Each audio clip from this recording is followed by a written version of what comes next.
On August the 20th of this year, we celebrated my church's 30th anniversary.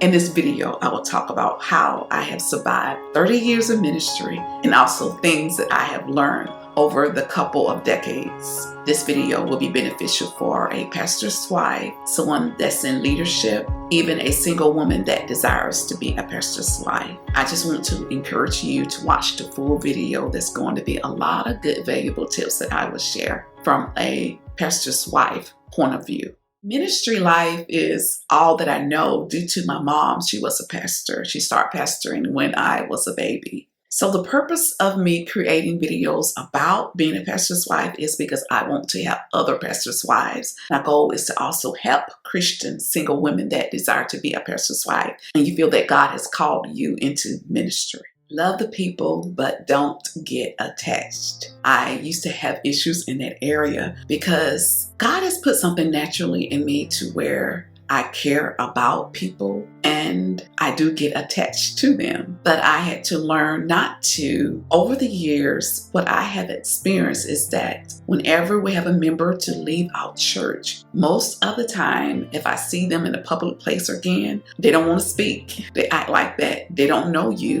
And it's not because I am a pushy person. I'm very gentle with people. But I had to learn that with some people, after they don't need you anymore, they just rather move on to the next church that they are going to and try to get in good with the pastor and if he's married with his wife as well. I would say for the last year or so, I have seen a lot of different videos about church hurt. And after I get done watching those videos, how they talk about how the pastor hurt them, I think about myself and how it is with my husband and how that we have experienced church hurt because it don't make you feel good when you have mentored people and they have gotten saved under your ministry. But once they find another church, they just act like that. They don't know you anymore. So I had to learn not to take it personal, to focus more on God, not on my feelings. What I had to learn is to do good and do it unto God. Because when you do it unto God, then you're not going to expect anything in return. And you won't even get offended if they don't say, thank you for touching my life. It's okay to help people, but don't try to solve their problems. For example, I had to learn to just give my advice. And once you have given someone your advice, stand back and allow them to handle their own problems. Don't try to handle it for them and don't try to take it home with you. I had to learn to focus more on my family and their needs. One of the main benefits that I have learned from being a pastor's wife and working in ministry is that God will take care of you. A couple of years ago, I went through a difficult season in my marriage, and I can remember feeling alone. I felt like I didn't have anybody that I can talk to. But later I found out that God was always there. And not only was he always there, he had people praying for me that I didn't even know about. I am thankful for that difficult season in my life. I am thankful because it has made me stronger and it has brought me closer to God. So even though it was very hard for me, I learned to lean and depend on God, and he brought me through. In the Bible, it talks about how that God will never leave you or forsake you. And I'm a witness that he won't. One of the main things that I learned in those difficult seasons is that God was with me and that he would fight for me.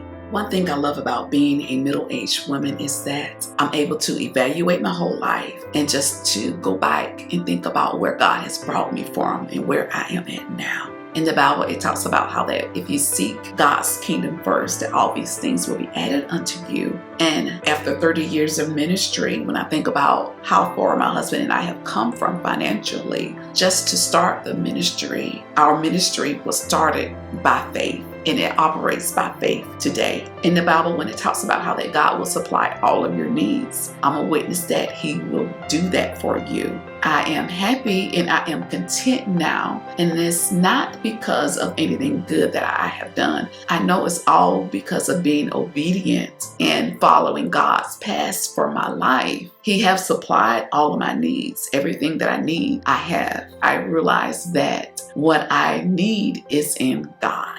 I don't regret any of the things that I have been through anymore And it's only because it had brought me closer to God.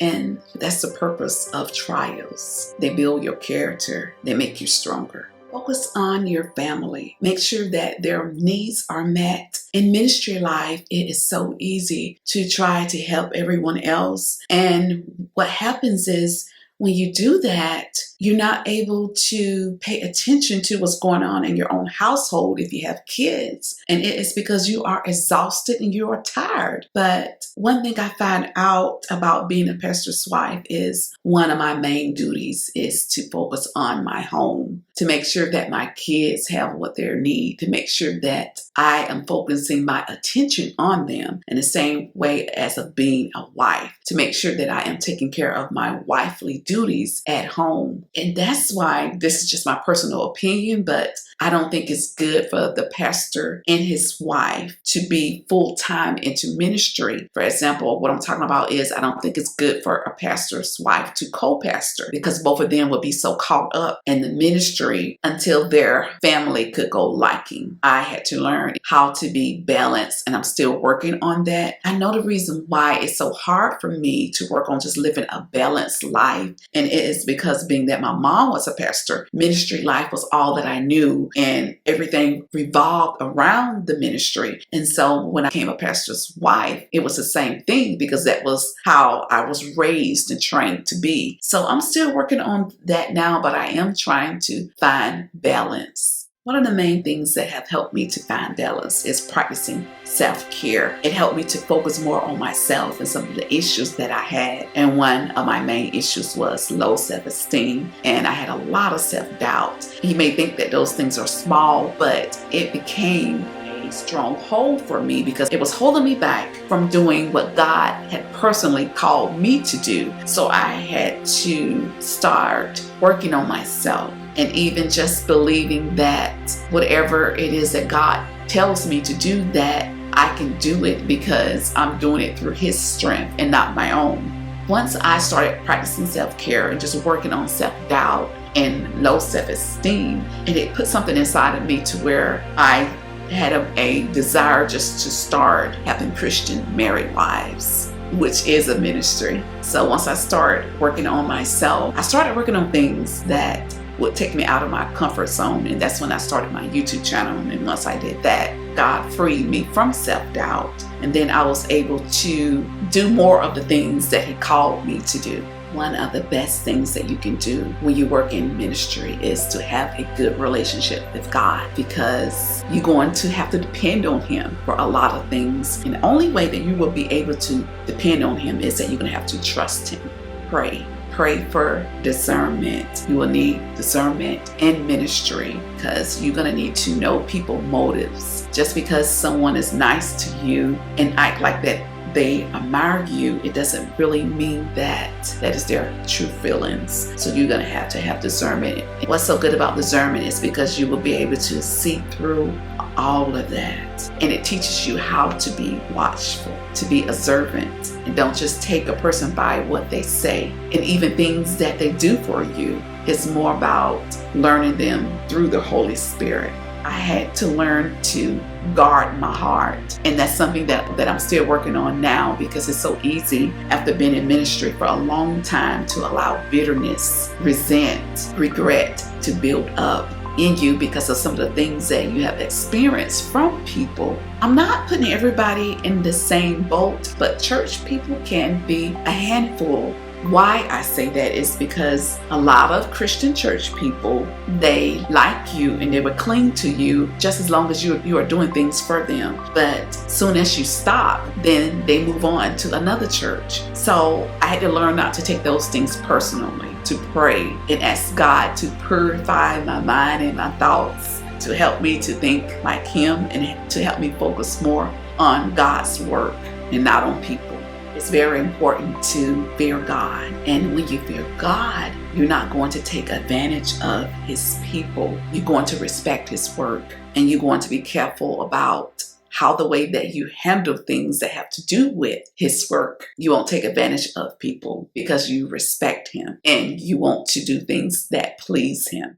I have learned to be faithful. I feel that it's a lot easier to be faithful if you have a huge congregation, a lot of money coming in. But when you have a small church, you're going to have to pray to be faithful because it's so easy to get discouraged. One scripture that I do focus on, and it talks about how that if you are faithful over a little, God will make you ruler over many. And I believe everything that is in His Word. I try to make sure that I am faithful in that I don't complain about things because I know God isn't pleased with that. And another thing I do want to share with you too is like in the society we live in, it's so easy to feel like success is only when you have a huge church with thousands of members and you have a lot of money coming in. Yes, that feels good, but that is not success in God's eyes. So that is only successful in the world's eye. And that's why even in the Bible, when it talks about how that His ways is not our ways and how that we need to even have our mind renewed. And so that's something that I do pray about quite often. And then I ask God to renew my mind daily and to help me to think like Him so that I won't be focusing on the wrong things and thinking like the world does. As Christians, we are supposed to be different. So for me, success is when you are doing God's will, when you are obedient.